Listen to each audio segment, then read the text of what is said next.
എറണാകുളത്ത് 106 ഗ്രാം MDMA-യുമായി 2 പേർ അറസ്റ്റിൽ. അശ്വിൻ വിജയ്, അക്ബർ എന്നിവരാണ് പിടിയിലായത്. വിഷ്ണു സുരേഷ് ചേരുന്നുണ്ട് വിശദാംശങ്ങളുമായി. വിഷ്ണു, വലിയ അളവിലുള്ള ലഹരിവേട്ട അല്ലേ?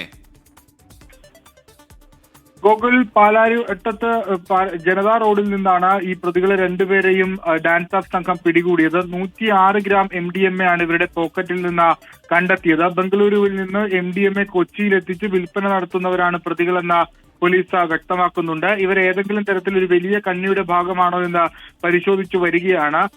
ആർക്കാണ് ഇവർ ഈ ലഹരി മരുന്ന് എത്തിച്ചത് എന്ന് കേന്ദ്രീകരിച്ചും അന്വേഷണം പുരോഗമിക്കുന്നുണ്ട്.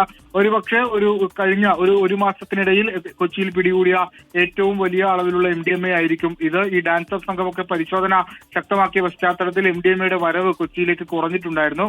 ഒരു മാസത്തെ ഒരു ഇടവേളയ്ക്ക് ശേഷമാണ് ഇത്രയും വലിയൊരു ക്വാണ്ടിറ്റിയിലുള്ള MDMA ഇപ്പോൾ പിടികൂടുന്നത്. ഇവരുടെ പശ്ചാത്തലമടക്കം കേന്ദ്രീകരിച്ച അന്വേഷണം ആരംഭിച്ചിട്ടുണ്ട്. പത്തനംതിട്ട, കോട്ടയം സ്വദേശികളാണ് ഇവർ ബംഗളൂരുവിൽ നിന്ന് കൊച്ചിയിലേക്ക് എത്തിച്ച് ഇത് വിൽപ്പന നടത്തുന്നതിനിടയിലാണ് പിടികൂടിയത്.